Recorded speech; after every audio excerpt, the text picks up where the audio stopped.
This week in episode 34 of the Electric Samba project, we continue our work on our custom 18650 battery modules.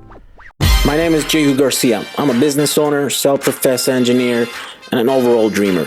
For the past 2 years, I've been building my dream car, something that retains all the elegance of the classic 50s design, but at the same time make up the latest the modern technology offers.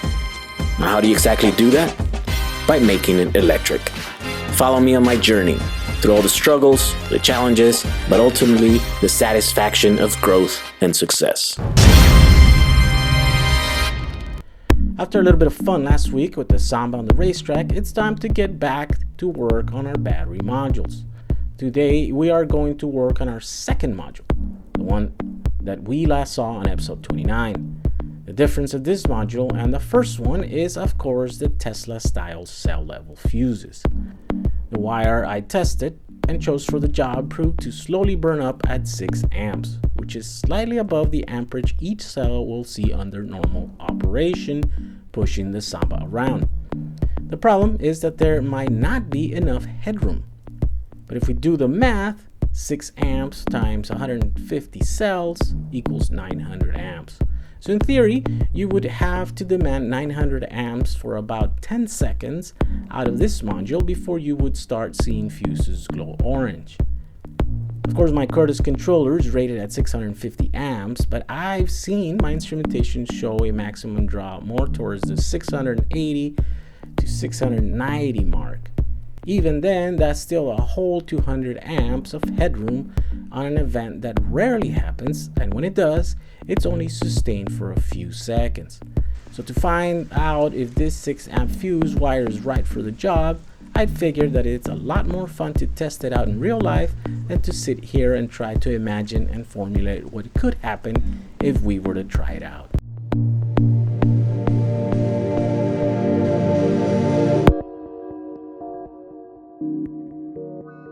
So today's first task will be to finish the second module. The cathode side, the side with the fuses, is pretty much done as we finished wiring that a few weeks ago.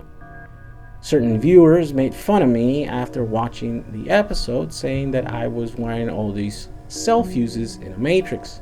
Of course, the reality is that I'm using strips of copper to collect all the current from all the cell fuses and send it to bigger copper bus bars that will then serve as the battery terminal. It's pretty much the same design as the first module minus the fuses. So to finish this module, we will have to wire the anode side.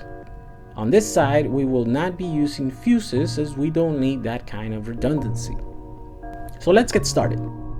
Hi guys, so today we are here at the, this is a Jag 35 offices here, and I kind of set up my little workstation here with chargers and batteries and stuff. And today, we are gonna finish our second module. That's right, the one that has all the Tesla fuse, Tesla style fuses on it. So we have the one side to do because if you guys remember a few weeks ago, I kind of finished up this side, which is the one that's got all the little fuses on here. So today what we have to do is finish up the other side and then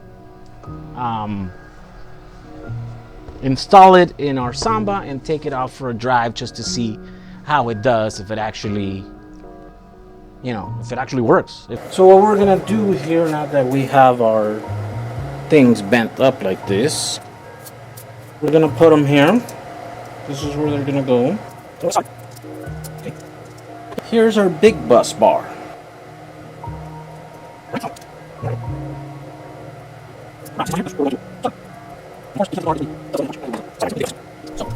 Of course, we need a torch to heat up such a big chunk of copper.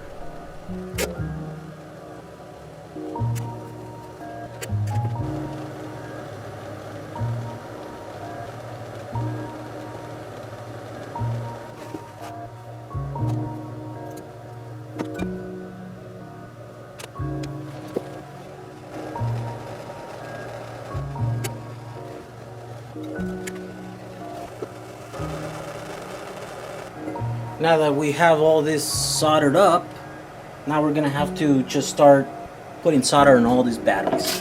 Let's do that now.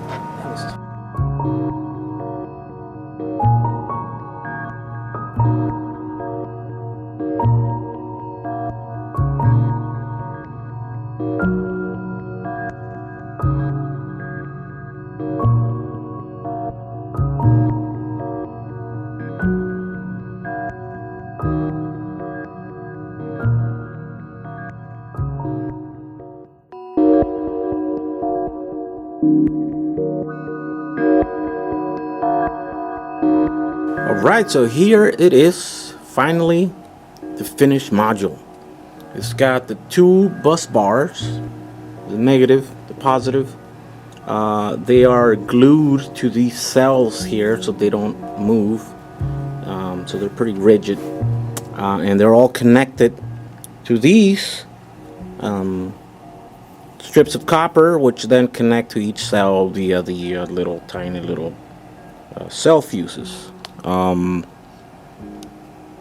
It's ready to go. I think we're just gonna plug it in to charge it.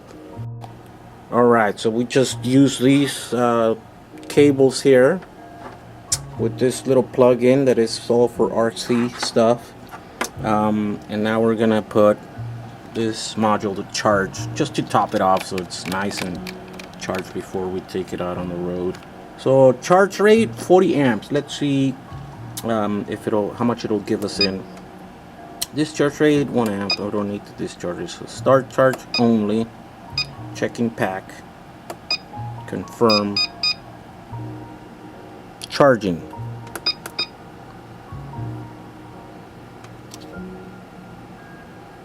Alright, so it's charging. So it's charging at about 29 amps. 28.7. So we'll leave it there until it's charged.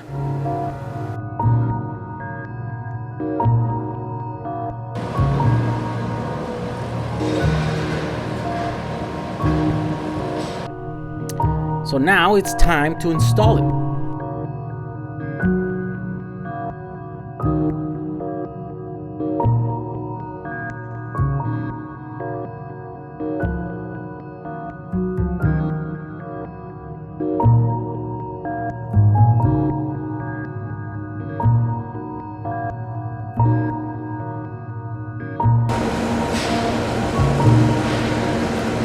Ready to test this thing up. It's ready to go. It's installed. I have a camera back there looking at the voltage to see how much it sags.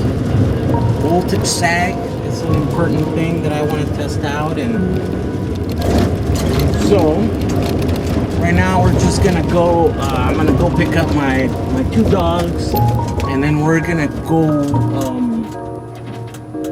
Probably gonna do about a 7 mile, which is about 15-mile round trip to the dog park. I haven't taken my dogs to the park in a while, so I figure I test the battery and take my dogs to the park.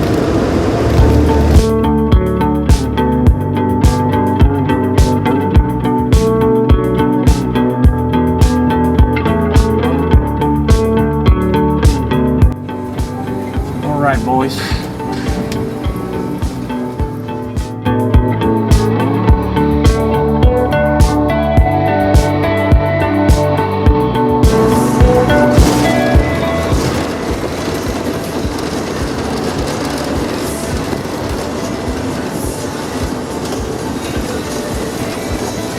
There's a very long, steep hill ahead of me, and this is where I like to push it.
thank you for watching this video. Make sure to catch next week's episode for more electric Samba adventures. Until next week, bye.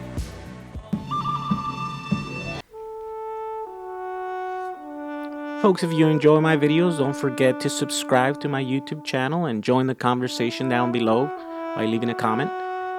If you don't, then also leave me a comment so I can make these videos better. Thank you.